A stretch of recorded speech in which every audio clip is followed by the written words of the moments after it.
We're talking today with Jill Andrews, who is a copywriter and website auditor.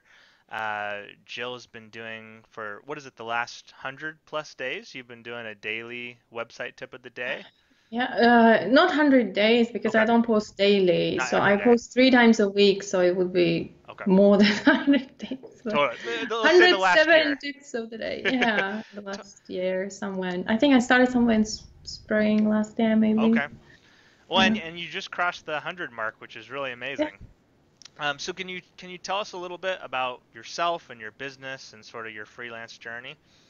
Yeah, I have this typical slash non-typical journey where I first thought it's like non-typical, but then I met so many people that did the same and happened to be a freelancer afterwards or ended up being a freelancer exactly for the same reason. Yeah. I used to work as a software engineer and IT consultant with big banks and insurance companies for 5 years.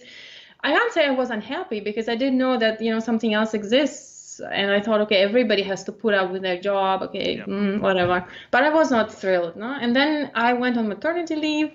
And before my son was born, I was at home, nothing to do. I got bored and I started a blog. It was first personal blog, but I also wanted to do it right. And I started researching how, to attract visitors to the website, SEO and whatnot, read a lot, and then I suddenly realized, wait, half of these things I already know. And people go like, "Oh my God, this is so great advice," and I was like, it's kind of common sense. And I was like, maybe I kind of know something from my previous software engineer, IT consultant life that Yep. normal people don't. And then I got friends with people online, peers, and they're like, "Oh, can you help me?" Whatever, and I start giving advice. And I was like, wow, I'm good at that. And I like it because I like teaching, I like explaining complicating things simple. And I think for 2 years, I was just learning and reading and was busy with that blog. And Yep. at some point, a friend of mine hired me to help her with her stuff. And I was like, okay, this can be a business idea Yep. because I had a small child and I did not want to go to work because I would have to go to give him in the daycare. And it was really breaking my heart. And I was like, if there is a way that I can, afford to stay with my son, also, bring money for the family, I should try that. I was in a really good position that I didn't have to start earning full income immediately. So I was able to take it chill. We discussed it with my husband, and he said, "Yeah, you should definitely try that."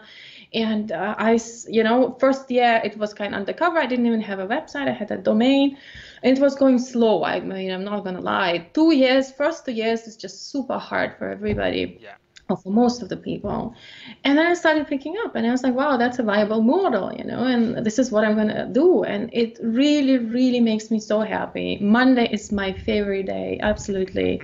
I absolutely hate Saturdays. Saturdays are the worst. Oh my God, shopping, cleaning. Oh God, no. And if it's a day off or two in Germany, I'm literally suffering. When I was, in the office job, I was like, oh, thank God, long holidays, 3 days in a row, 4 days, 5 days in a row. Now, if somebody tells me, especially unexpected, oh, did you know that tomorrow is off? And I was like,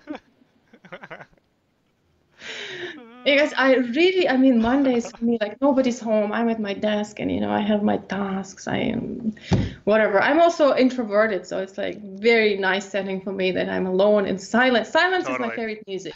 Silence. What's your favorite music, Jill? Silence is Silence. my favorite music. Yeah, so that's my journey. And I heard like many people switch their careers or career paths after they got a child. The perspective changed. Yeah. The wishes or what's more important, less important changed, or they just got a new perspective on their job and they decided, I don't want to go on like that. Yeah. So here we are. Totally. And you mentioned the first 2 years being on the tougher side, and then things sort of started to pick up. Was there a Yeah. specific thing that you feel like caused the pickup? Like, was there something you can point to and say this sort of got me over the hump? Because I know, like Mm. in my business, ranking ranking for SEO terms, that was sort of the hump. Once I started ranking for stuff, it was easy. Mhm. And when I talk to a lot of people, it's usually a leads channel. There's like a certain way they start Yeah, bringing in consistent indeed. leads. But I was curious, like what was it for you that you feel sort of took you from this is just, maybe not a struggle, but at least it's sort of slow to, oh my gosh, I'm so busy. You know? Um, Good question. I mean, I know definitely that posting on LinkedIn and being consistent with my tips, posting this tips that require a lot of effort to create. Yeah, Some of them get me 1 to 2 hours to create a custom image and 3 times a week. But I decided I will be very consistent and I will totally. be known for this one thing, nothing else. No feel good, posts, no what do you think, guys posts, no videos, just the bloody one thing, website tip of the day, period. Yes. Jill is not posting anything else. Forget it. Yes. And it will be very specific. It comes from my work. There are things that if I didn't know, I would never think about this. Things like what color should the footer be or why footer should be different colors. Some crazy stuff nobody normally think about, Yeah, but it's actually very useful totally. afterwards. So And it's worked. I can't. I had come across your work before seeing your website tips of the day, but when I think of you, I think of website tips of the day. And when I think of Yeah, a yeah. copywriter who really understands website conversion, you come to mind because of that series. Thank you. Yeah, well, this was strategic plan, and I Totally. think this gave me a boost, but I can't say it was one thing, Yeah, because there are so many things, and especially for content writers, copywriters, and stuff like that, that is not that tangible. You need to be in front of or appear in front of people many, many, many times yeah, till they start trusting you, and you totally. should be, meeting them in different spots. I'm on Twitter, okay? I also rank in search for relevant terms. I'm on LinkedIn, Totally. I do very good. Sorry, I have to say very good. People say it's good. I heard it's good. Good email newsletter Oh, that awesome. I don't do just, blog posts. I really publish very rarely, I must say now. In the beginning, I published a lot and very strategically to, keep my SEO game going and to create a subscriber acquisition strategy. But now I don't have to. I get automatic subscribers. It's enough the way it's going right Yeah, now. So I'm concentrating on popping up in front of people who already know me and do it inconsistently. So totally. my email newsletter, you maybe get a new blog post once in 6 weeks. Everything else is custom content, something repurposed from LinkedIn where I take a topic and give more details on that because 1,300 characters on LinkedIn is not that much. So I dive deeper in the topic or I, discuss something completely different. So this also brought me leads, and then referrals started or clients that come again and again. So this actually, I think I also heard that it's rarely just one thing, it's like you're pulling, pulling, pulling, and at some point it starts working because you already laid, I don't want to say eggs, but I don't know how to say laid what, I don't know, You throw basic some fishing lines structure. out Yeah, there. yeah.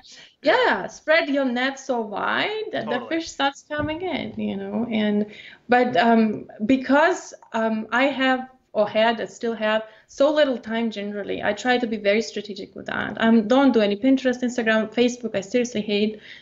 Don't have an account Yeah, there. So just Twitter and LinkedIn. totally. And my email newsletter, that's important to me. And whatever goes on my blog is usually very like, I put a lot of effort into that because I'm like, not everything deserves to go, on my website and for the people to see. Sure, my email subscribers see all kinds of stuff, typos and this and that. And it's all about like communication, connection, and content as an essence, But on the Yeah, blog post, I like things to be almost perfect, yeah, so that's why I don't blog often, but I don't think that I have. I would like to, but right now other things have priority, and right now it's working the way it's working. yeah. I really fell in love with linking the way it works for me because I had inquiries and they say, "Oh, I love your LinkedIn presence," and I've never heard Yeah. of the person, but apparently they saw me somewhere, they were lurking, not necessarily commented on liked, and I had many, many clients from LinkedIn already, small or like larger a homepage review or a website review or whatever. So to me, LinkedIn was this thing that gave me a boost where I started seeing, okay, this is like now very regular and en masse quasi. This is a German word, sorry. Sometimes I mix words. That's awesome. Yeah. And the website tip of the day, it's very in line with sort of what seems to be your core offer on your website, which is not actually copywriting. It's sort of the homepage or full website audit. Um, Yeah. Now, I've actually because you do still market yourself as a copywriter. And I've actually never seen a copywriter where that's their primary offer is more of a almost like a conversion audit, which is super cool. What is that sort of, did you start with that being your core offer, or is that something where you were doing some things and that sort of was where the demand was, or how did that become your core offer? Well, there are so many copywriters. It's just crazy. Wherever you look, Yeah, is a copywriter, and it's extremely hard to stand out. totally. Especially, I'm in Germany. Seriously, you don't have your own copywriters in US and UK. So my primary offer is website review, and the Yes, thing is, with us, these consultants, even if your website is awesome, which mine is not at all. There are so many things I would like to fix. I just don't have time. totally. And it's like people see you and they don't know what to think of you. But website review a very interesting offer, and especially I have like a low end offer for a homepage review, and there people hear me talking on video, and they automatically understand what kind of personality I have, what kind of knowledge I have, what Yep. kind of expertise. And I also critique their copy over there. And when I do a website review, I go through not like sentence by sentence, but on a lot of sentences, I stop and say why it's not working. Yeah, And when people understand this, oh my God, I need to rewrite it. Can you help me? And I totally. say, yeah, I can. So the inquiries that are just pure copywriting are not that rare, but rare. Usually it starts with website review. And Totally. only after they've seen my expertise, they just seriously can't imagine working with someone else, especially because they invested so much. We Yes. talk so much about their target audience, about their business model. We're already in sync. I'm already a part of their project. So it's And it's almost especially, like a tripwire product in some ways, or a tripwire service, you know? well, trip, okay, you can call it that. Sure, sure. I don't It's sort know. of an intentional, I guess, Yes, in it terms of was on purpose. the price point, it's probably fairly accessible to a lot of people to get the Yeah, 30-minute homepage audit. They're not investing yeah, thousands in copywriting. Uh, and then, you make some, even if they don't work with you, you still make some money. It's quick. It's definitely. probably low investment for you just to look at their site. Absolutely. That's amazing. So And when I you're know I'm not going to do overtime. This is so cool that I know yeah, that, whatever I'm charging, I'm not gonna work, beyond the quote, which totally. happens on fixed cost project Yeah. because I charge per project and I estimate and I often underestimate. And then I'm like, oh my God. So I seriously love this like small website. It's like seriously a win-win situation. It's Yeah, like, I worked and got paid for my work exactly by the hour, and they got the very valuable feedback. So, totally. but yeah, then it's like as you said, it's like I'm luring them in, and they want more, and then there's a big proposal, for a Exactly. lot of money. Yeah. And they're, like you said, they're already sort of pre-qualified. They've already Yeah, they invested trust me. time and That's money. They important. They trust trust you. me. They've seen your Yeah, expertise firsthand. They know you're not just, messing yeah. around. So when you're doing these homepage reviews, what sort of, take us through what you look for? What's Mm. sort of the process that you, maybe the mental checklist you go through and go, okay, what's the copy look like, or stuff like that. Funny, I mean, I don't have a checklist in my head Okay. because, I look at the website and within a couple of seconds, I already know what's wrong, what's not Pops up into working. your head. Yeah. Yeah, and just to put it in words already like takes so much time, but I immediately understand what's not working. And but okay, if I had to create a checklist, I Yeah. would say, and at this particular point, I'm not so much a reviewer, I'm the target audience. Yeah. I try to imagine because when we talked about, who is your target audience? What is their stage of awareness? What do they know about you, your product, their problems, blah, blah, blah. Where do they come from? Which channel of acquisition? So I'm the target audience, I'm not the reviewer who so if I'm a target audience, what irritates me? But if I had to make a checklist, I would say I look, actually, I did not come up with this. Comes from Conversion Excel. They have this framework of Okay. heuristic analysis. Totally. Yeah, I judge a page based on clarity. That's the very first thing. Okay, do you understand the words? Because so often it's not the case. It's not like my English is bad or anything, but it's like words they use is like, oh my God. Really vague. Yeah. Is it clear what you are, offering? Then is it relevant? Because, it can be clear, buy two bananas for the price of one or whatever. But Yeah. it may not be relevant because I'm looking for a copywriter. Why am I in your website? Yeah. Then so clarity, relevance, and value. It means, okay, does it add any value to my state that I'm right now, or is it just some reiteration or like old information, completely non-valuable to me? Yeah. And then I look for distractions and frictions. Does the design support the message, or does it distract people and want them to look on something else? Sometimes I found super important things buried in like little font in the end of the page, Yeah.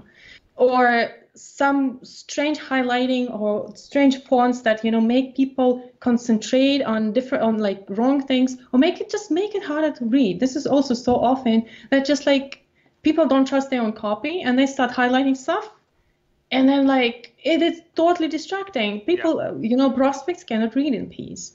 Or friction. For example, I would like to do something. I tried doing something, completing a task, but I cannot do it smoothly. This is often the case with navigation. Yeah. Or with I don't know, with some doesn't come anything come to mind, but stuff like that. With writers' websites in particular, this video is going to be on a post where I go through and look at what I consider some of the top writers' websites that I've come across. And when you're talking about friction, there's so many places where you'll get the whole pitch, and then there's no place to accept the pitch. There's Yeah, I'm sold, I want to hire you, and I gotta go find find how to contact you rather than it just saying click here to hire me. exactly. Yeah. Yeah, absolutely. Yeah, but on the other hand, frictions can be useful. If, for example, Totally. you have a monotonous text and there's an image, it's also a friction in the sense of that it breaks the monotony. And sometimes you want friction. Yeah. Sometimes you want them to slow down. But unfortunately, I don't see many of those frictions. Usually the frictions I see, navigation, or as you said, something is not accessible, or some kind of strange tabs that one needs to click to get information, or the craziest thing that you need to hover over an element to get an extra information, but nobody told you because it's a counterintuitive. So seriously, before I started doing it like regularly, I had no idea things like this exist on websites. Yeah. Because you also don't read about this in blog posts. Blog posts are usually, especially the famous ones or the viral ones, they're very polished. They talk about big companies and like SaaS and whatever. They don't talk about this, us little people, small business owners, writers, whatever. Because they don't care, who cares? Yeah. But things I see there, especially, people don't have maybe enough budget or whatever, or the designers often happen. People come to me and said, we got our website designed. Our designer said it was okay. And I was like, oh my God, how can I tell you that? But this was not a good designer, So this happens as well. And stuff I see there, I'm telling you, I've never seen it in any blog post. That's why my website tips of the day, because I know people are not going to read about this anywhere else. Because big outlets are not going to bother to write about that. And other people trying to jump on the SEO train or whatever to write about popular topic or to emulate them or to do whatever. And I'm just writing about everyday things I see on everyday website that sometimes come from my subscribers, sometimes come from, people I meet on LinkedIn. I have this habit of checking websites of people I come across, Yeah. So if somebody subscribes with their business email address, sometimes, when I just had time, I would go check their website and then I will know things that were not right. Maybe I will then use it in the LinkedIn tip or whatever. So this comes from the field, And I forgot the question, to be honest. Oh, we were just going through what you look for when you're going through a site. So exactly. You've been right on track the whole time. Yeah. Okay. Good. Good to hear. This is my habit. It's just like I start, talking, and because everything is so connected, and it's like, stop me if I start talking. No, it's great stuff. Maybe specifically when we're talking about a writer who's making a website to pitch their services to whoever, what do you think they should be thinking of when they're maybe either starting from scratch, or probably more likely they're looking at their website now, they're trying to make it better, trying to get do a better job of selling themselves going into 2019. What are some things that you'd tell them, like specifically for writers, you need to be looking at this? Okay, where should I start? Okay.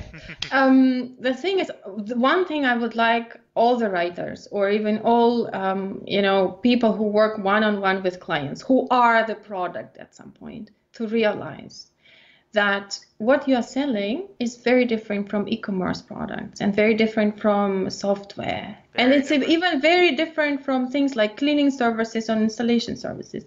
Why? Because it's very difficult to judge your quality looking at your website. When you look at e-commerce website, you have pictures, from all possible angles. You have ingredients, you have a return policy that is very clear. You don't like it, you send it back. How can you send a content writer back, or a content that you paid for? And you don't care what personality your TV has, you just put on the wall, it works, it doesn't work. It's very clear. Your risks as a prospect is very clear. Your uncertainty gets taken care of very quickly by an image, by reviews, by blah, blah, blah.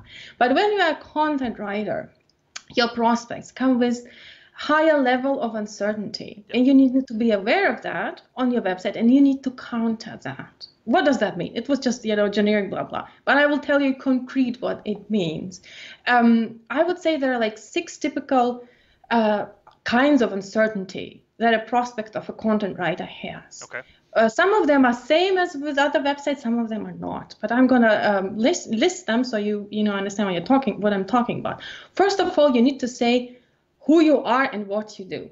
You may say it's like something trivial, but it's not. So many people don't do that. Some people are wizards of words or magicians of writing whatever. You need to say that you're a bloody copywriter for B2B and you write for these industries. Please do me a favor, do yourself a favor. And also, come on, guys. Your prospects don't care about your wittiness, your fun, or whatever. They just want to know what are you selling. So this is the first thing. The uncertainty here is, what is it, and is it for me? Will it solve my problem in this sense? Will it solve my problem? You don't know exactly, because if you buy a blender, you are 100% sure that it's gonna make your mashed potatoes. But if you are looking at copywriter, you don't know. Are you writing things that I would like to get written? Please tell me. This is the one thing. The second thing, you need to tell them how it works, how your process works. With Blender TV, you press a button, it's working. How am I supposed to work with you? Do you need a brief? Are you going to get a brief yourself? I, for example, get my own briefs. I don't like getting briefs. I get my own briefs because I exactly know what I need. So I describe that as well. And, do we have like review rounds? How does your process work? So this is the uncertainty of how does it work? You don't have it on products because you know how a blender or kitchen supplies or whatever, I'm sitting fast almost in my kitchen. That's why it's just kitchen stuff in my head. You press the button, it blends. Good. Yeah. Yeah, but copywriter needs to explain what happens when somebody presses the button on the copywriter and it starts working. The third thing is, this is like a contradictory thing, but I think it's important to give them at least a range of the costs. You will be saving yourself these inquiries. Directly from the website, you like to do that? Directly from the website. I love to do that because it saves me a lot of inquiries that were otherwise would have not ever happened. So for some things, if it's a package, I state a price right away. I don't care about my competition. I don't care about the market. I set my prices based on what I think it's worth, on what I think it's worth to me. And I'm not ashamed about it. I'm not sneaky about it. So this is the deal. And every time I get an inquiry, okay, almost every time, some people still don't read that, but almost every time I get an inquiry, I already know this person is okay with the fees, and it saves me a lot of time. Absolutely. On the other things are copywriting projects where you can't give them the fees. If it's common, I know in the UK it's common that you do a daily rate. You can do that. Or you can say starts at, and then you are leaving yourself, playground. You don't have to go by that code if you suddenly see that the project will be more demanding. What I do for my copywriting page, I say basic package including 5 pages with this requirements would be starts at blah, blah, blah. So they know the range of the fees because the uncertainty is there. Some people, a lot of people, are scared of talking to strangers. Seriously.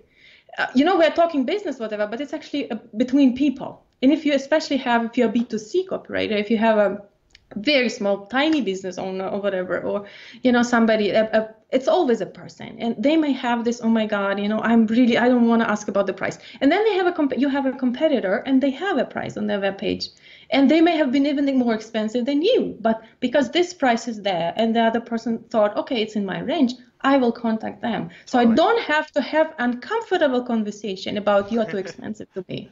Because it's super comfortable. Imagine you go to the stores, like, how much is the bag? And they're like, $1,000 dollars. And you're like, oh my God, it's too expensive. Now I need to buy a bag because I have social anxiety, But this is what you have to take care of. Behind the screen is a person. And so many people don't like talking to strangers or going through complicated inquiries. Sure, there are like people who don't mind at all. People who even pick up the calls when they get a call, and don't pretend that they're not home.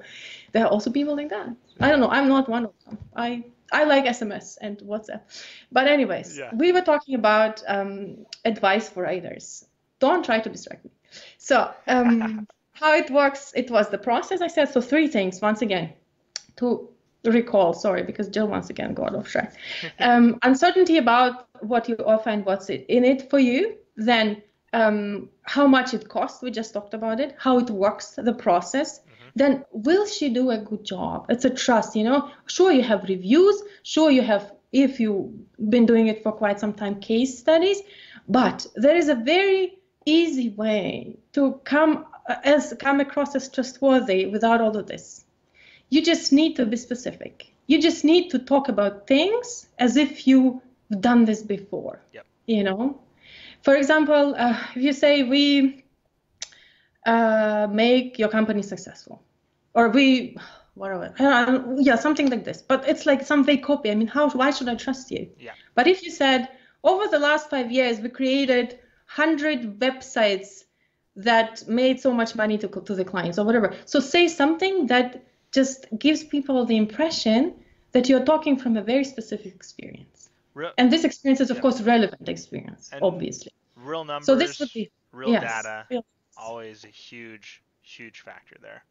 Definitely. So even if you're just starting out, and just starting out, it's generally hard, but if you're somewhere in the middle, you don't have many reviews, you don't have any case studies, specificity is always your friend. So be specific, even if it means writing more. I actually think writers on their website probably need to write more than somebody else, where it's like all clear, all tangible and whatever. You need to, the thing is, the number 5 of insecurity is, will we get along? Because they will be working with a person. Sure, you will be delivering the content, but will your voice match what I need? And, how are you as a person? Are you reliable? Are you able to communicate clearly? Or are you coming across as a bit of arrogant, or I don't know, too funny for my taste, or funny, not funny for my taste, happens a lot, or sometimes people come across as too uncertain of themselves, I said in one of my posts, your prospects are like dogs. They smell when you don't believe in yourself, when you're scared of them. I'm scared of dogs because they know I'm scared of them. I'm team cat. I smell your fear. They smell your fear. Prospects smell your fear. It's so true. Take a deep breath. Remember successful projects that you've done, and write your copy and your pages with that in mind. Go open that testimonial. Go open that email exchange where the client said that you are awesome, and write the copy with that in mind. You are not asking for mercy or for some donation. You're a professional with skill. So please write this way. Totally. Otherwise, no prospect, no clients for you, sorry. And the 6th thing is, I wrote, I need to look at my paper because, exactly, what you already mentioned, this last friction, the people are sold, so you are gonna contact them, vice versa, your prospect would like to contact you, but a contact button, a contact form, you need to make sure it works always. Happened to me that my button didn't work, a person still wrote to me, they said, oh yeah, by the way, your button doesn't work. No. Was very embarrassing, but they still went through that. I don't know how many clients didn't go through that, but this happens. And the thing is, make your contact page personal. Put your picture there, in the sense that they know there's another person on the other side of the screen. add email address and a contact form, because I like contact forms because you can track them easily. This, spam gets filtered out, and I can ask for some information, before. Yeah. And I also know that I put the contact forms on all my sales pages, so they can contact me directly from the sales page. So, we are both sure they saw my fees, they know the process and so on. I don't even make them go to the contact page. Yeah. Most of my inquiries come directly from sales pages. So just do that. Not necessarily, you don't have to go by whatever, SaaS are doing or whatever, that they put contact buttons. Put a contact forms right on the page. Yeah. And say how soon you will respond. Yeah, as a general rule, the less clicks someone has to do to get the full story and get in touch with you, the better. Absolutely, yeah. That's awesome so stuff. That was a question about what writers need to pay attention to. So be personal. Imagine you would talk, to a real person. This is the advice that probably you heard so many times. Oh, imagine writing for one person. But literally put a picture of, your client or whatever, your friend, your husband, your spouse, and imagine you're talking to them. Your tone will automatically become more personal, You're not trying to persuade in the presentation before a CEO of your company that who really isn't fond of some jargon or whatever. You're talking to a person, to a client. Don't say the words on your website you wouldn't say in the normal conversation. If you feel more explanation is necessary, explain more. Sure, there shouldn't be words that don't belong there, right? It shouldn't be irrelevant rambling. But the information, the essence of information, if your clients have this anxiety, or not anxiety, but this fear or this, question in their head, anticipate it and answer it. It's okay that the page will be longer, If it's relevant, they will read.